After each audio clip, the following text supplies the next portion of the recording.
Hey, welcome back. We first make our habits, then our habits make us. John Dryden. This is FREECODECAMP.org. We're going to be doing all of the certifications here in 2024. Right now, we are working on responsive web design certification.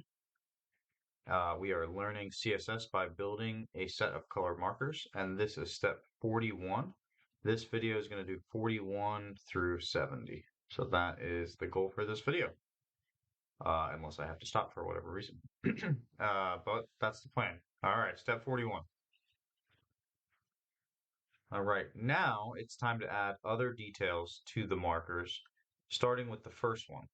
In the first marker div element, change the class 1 to red.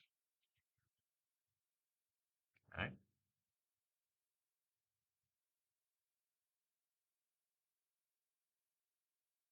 All right, step 42. Update the .1 CSS rule to the new red class.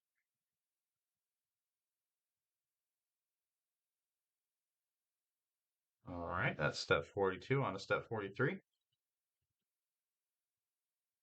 Step 43, update the red, green, blue function in the .red CSS rule so that the red value is at its max.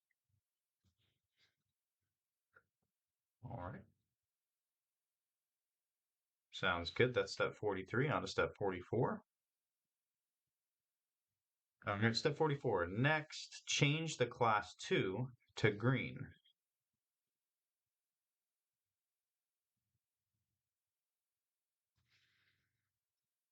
In the second marker, and change class 3 to blue in the third.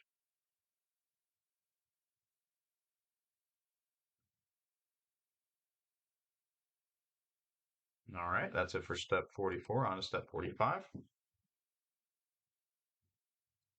All right, update the CSS selector 2 so it now targets the new green class. All right, so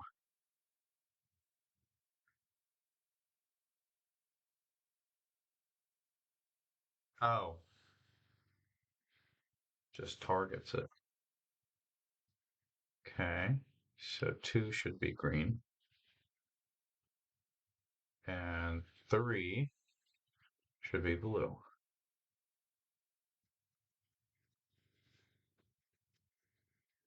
That should be it. Yep, congratulations, code passes. On to step 46. All right, step 46. A very common way to apply color to an element with CSS is with the hexadecimal or hex values. While hex values sound complicated, they're really just another form of red, green, blue values. Hex color values start with a pound sign or hashtag character and take 6 characters from 0 to 9 and A to F. The first pair of characters represents red, the second represents green, the third pair represents blue. For example, hashtag 4B5320. In the green class selector, set the background color to a property to a hex color code with values. Right, hex color code with values 00 for red, FF for green, 00 for blue. All right, check. Congratulations, that's what I was looking for. On to step 47.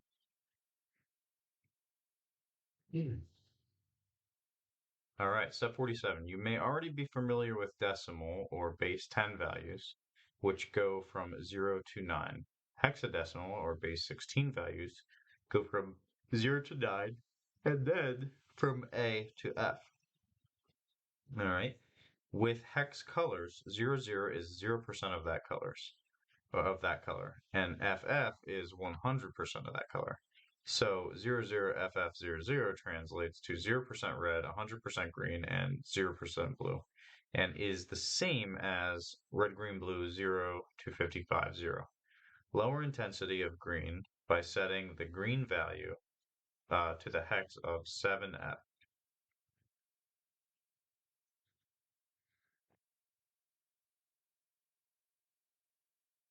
right, congratulations, your code passes. On to step 48. All right, step 48. The HSL color model, or hue, saturation, lightness, is another way to represent color. The CSS hue, saturation, lightness function, or HSL function, accepts three values: a number from 0 to 360 for hue, a percentage from 0 to 100 for saturation, and a percentage from 0 to 100 for lightness. If you imagine a color wheel, the hue, red, is at 0 degrees, the green is at 120 degrees, and the blue is at 240. Saturation is the intensity of a color from 0, or gray, to 100 for pure. You must add a percent sign to the saturation and lightness values. Lightness is how bright the color appears from 0 completely black to 100 completely white, with 50% being neutral. In the blue CSS rule, use the hue saturation lightness function to change the background color property to pure blue. Set the hue to 240. And so let's just do that.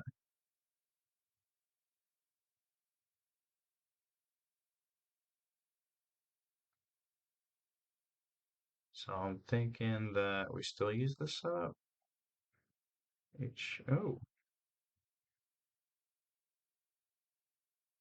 Hue saturation lightness. It's gonna be 240.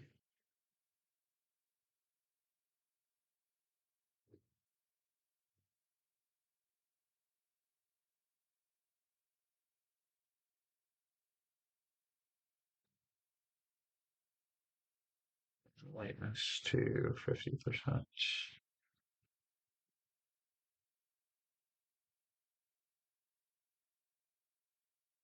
All right, that's it for step 48. Hue saturation lightness. 240 is the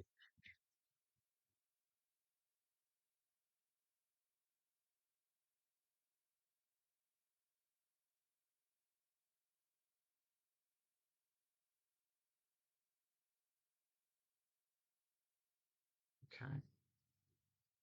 So next step. Step 49. You've learned a few ways to set flat colors in CSS, but you can also use a color transition or gradient on an element. Gradient is when one color transitions into another color.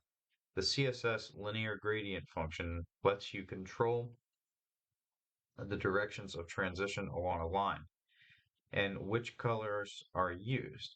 One thing to remember is that a linear gradient function actually creates an image element and is usually paired with the background property, which can accept an image as a value. In the red CSS rule, change the background color to property to background.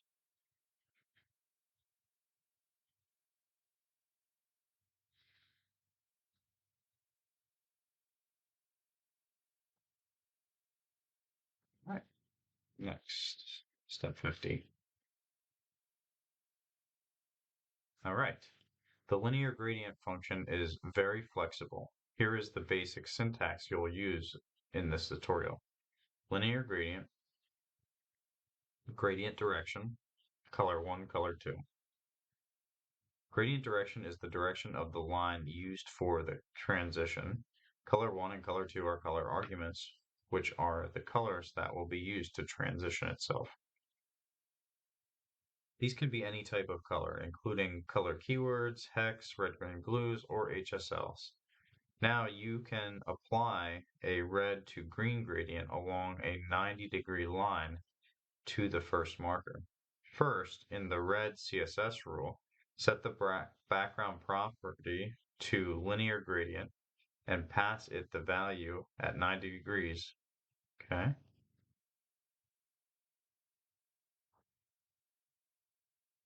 Linear dash gradient, and then 90 degrees. Okay.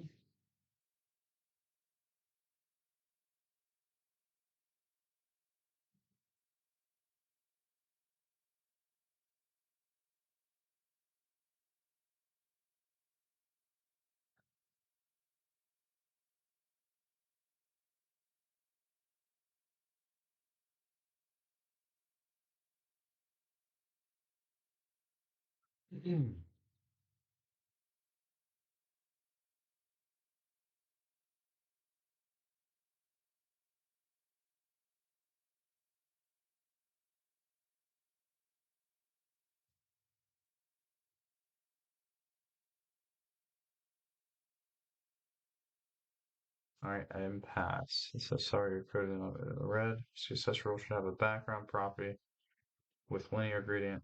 It's just my comma. Maybe not.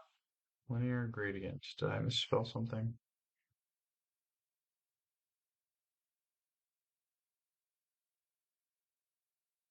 I put a percent.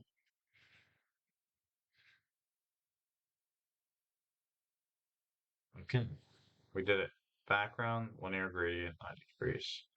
Alright, on step 51. Alright, step 51. You'll use the red, green, blue function for the colors of this gradient. In the linear gradient function, use the red, blue function to set up the first color argument as pure red. Right.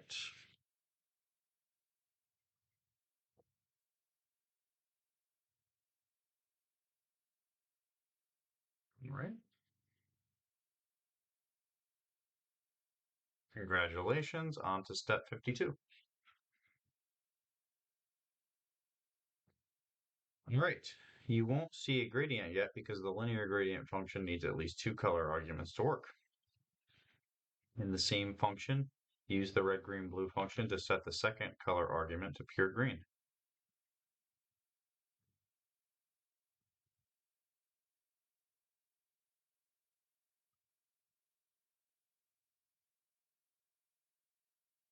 All right, there we have our gradient.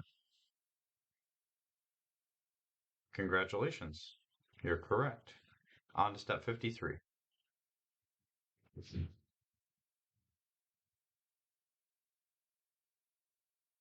All right, step 53. As you can see, the linear gradient function produces a smooth red-green gradient. While the linear gradient function needs a minimum of two colors to work, it can accept as many color arguments as you'd like, basically. Use the red, green, blue function to add pure blue as the third color to the linear gradient function.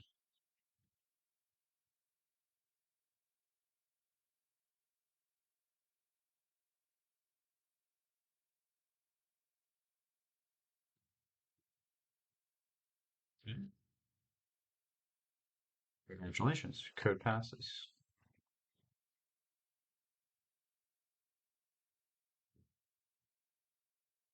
All right, step 54. Color stops allow you to fine-tune where colors are placed along the gradient line. They are a length unit like pixel or percentages that follow the color in the linear gradient function. Excuse me. For example, this red-black gradient, the transition from red to black, takes place at 90% point along the gradient line. So the takes up most of the available space. Linear gradient, 90 degrees, red, 90% black. The linear gradient function adds 75% color stop after the first red argument. Do not add color stops to the other arguments.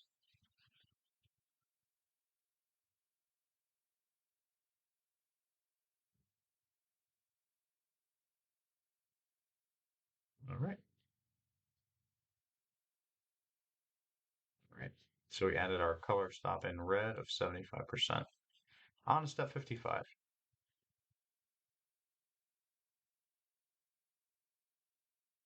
Step 55. Now that you know the basics of how linear gradient function and color stops work, you can use them to make the markers look more realistic. In the linear gradient function, set the gradient direction to 180 degrees.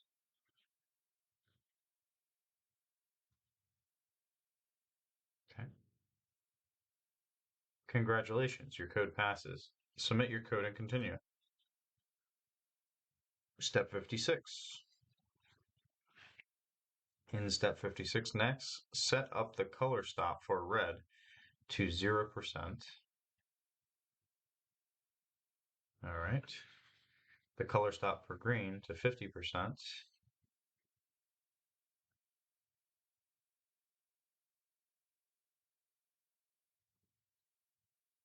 And the color stop for blue to 100%.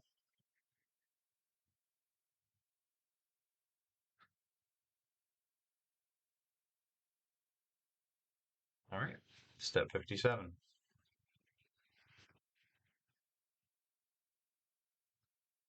Now that the color stops are all set, you'll apply different shades of red to each color argument in the linear gradient function.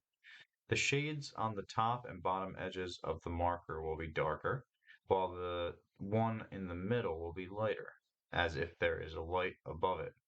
For the first color argument, which is currently pure red, update the red-green function so that the value for red is 122, the value for green is 74,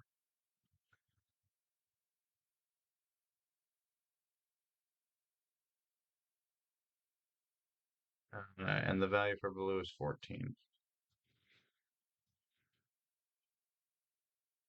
Okay.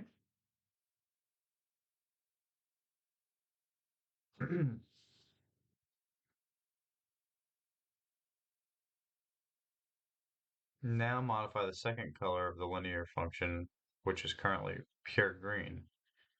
Make the red 245. All right. The green should be 62, and the blue should be 113. Oh, that should have done that. What was that at? That was at 50%. The blue should be 113. Okay. Congratulations. All right. There we go. Step 59. All right. Finally, modify the third color argument in the linear gradient function, which is currently pure blue. Update the red, green, blue function so that the value for red is 162.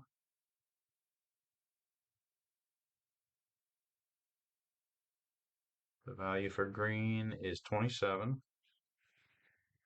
And the value for blue is 27. Okay.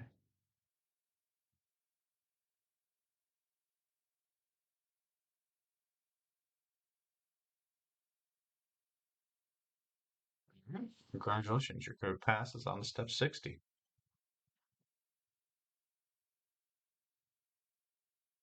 All right, the red marker is looking much more realistic.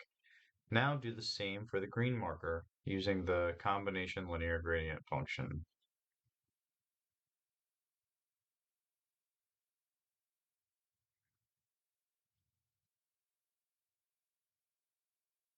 Okay.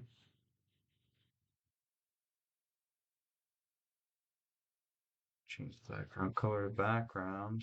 Oh, probably did not want me to get rid of the color. Let's try. Yeah, it didn't want me to get rid of the value. Not yet.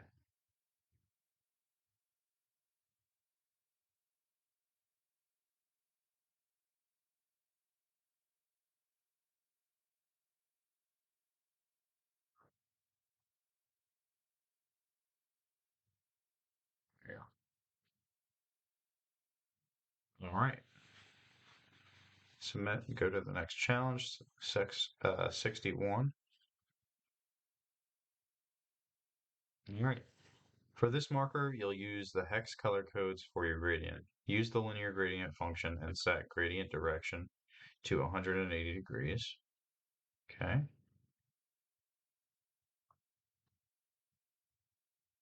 Now I can delete that, and then I'm going to set this to 180 degrees, and use a hex color with the value 55, 68, and 0D.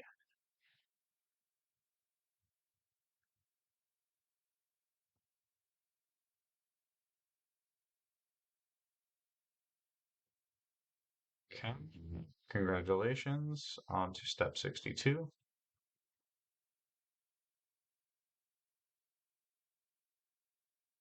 All right. For the second color argument, use a hex color code with the values 71 for red, F5, 71, F5, and 3E. Okay.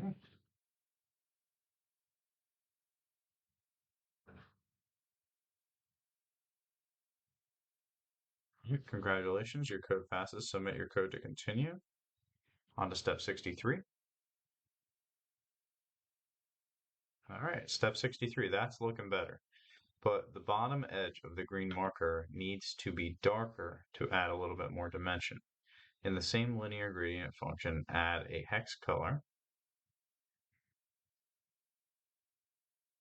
All right. With the values 11 for red, 6C for green, and 31 for blue.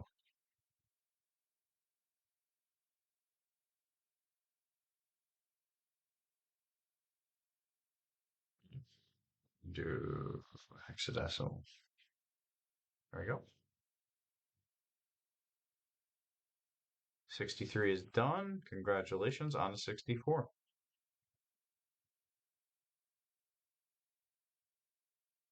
All right. Even without the color stops, you might have noticed that the colors for the green marker transition at the same points as the red marker. First 0, second 50, and 100.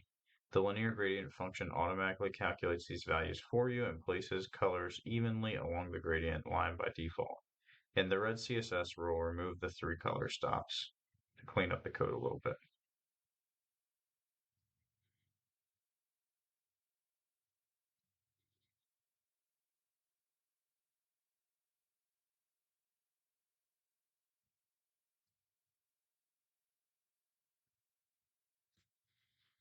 Okay.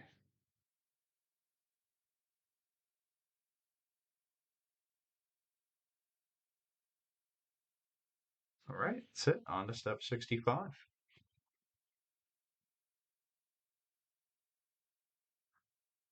right, step 65. If no gradient direction argument is provided to the linear gradient function, it arranges colors from top to bottom or along a 180-degree line by default. Clean up your code a little bit more by removing the gradient direction argument from both linear gradient functions.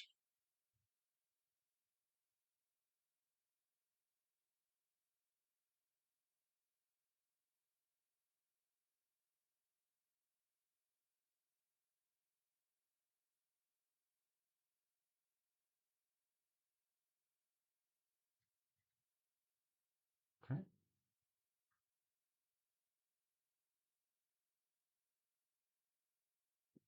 Congratulations, it passes. On to step 66.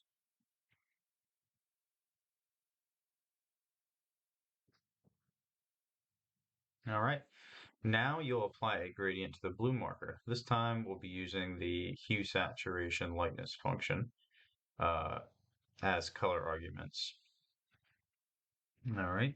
Change background color to background.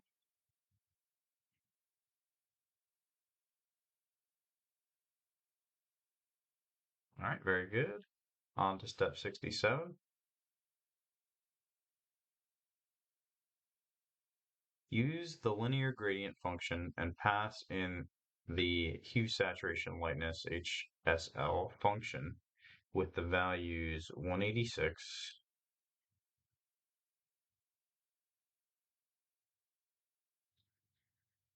all right, 76%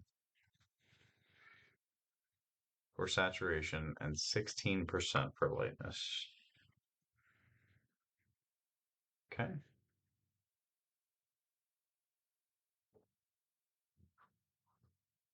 Oh, it says use the linear gradient. I haven't done that.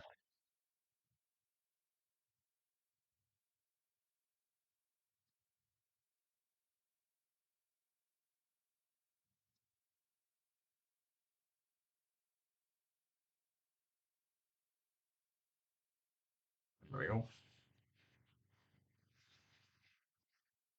Congratulations on step 68.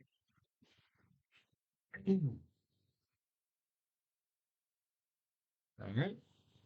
As the second color argument, pass in the HSL function.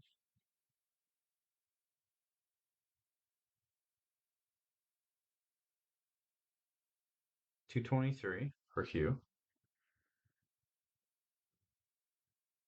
90% for saturation,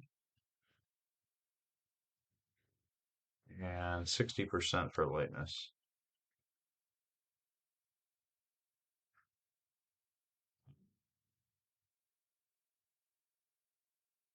Congratulations on to step 69.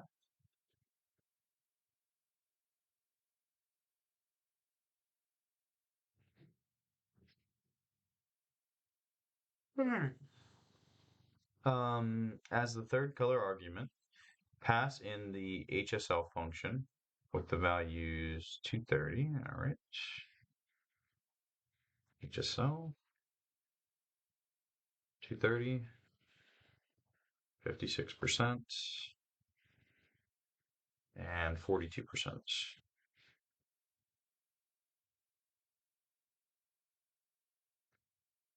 Oh, sorry, you did not pass. The blue CSS rule, background property.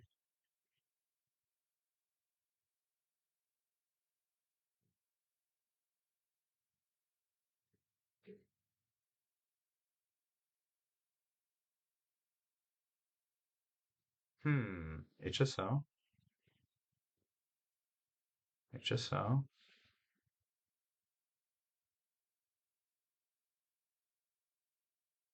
Got percent signs in there. Yeah. That's why. 223, not 230.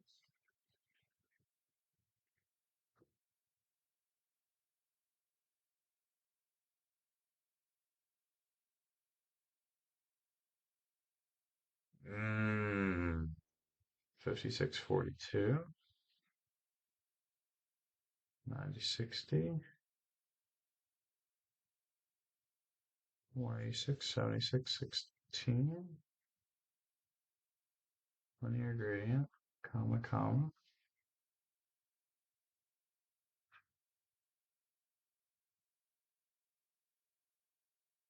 Background. Linear gradient.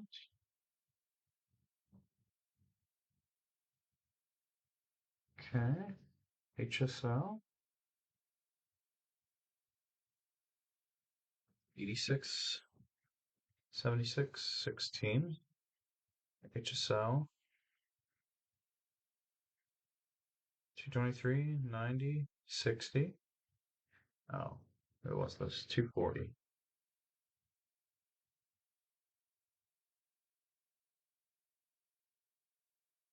Yeah. That was it for 16. On to step 70. All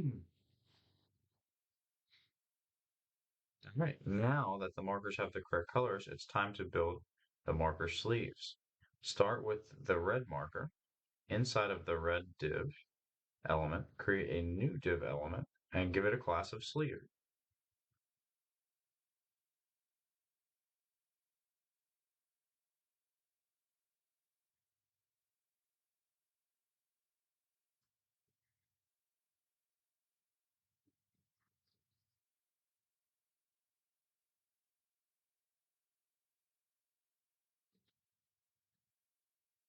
All right. Check your code. Congratulations, your code passes. Face melting guitar solo.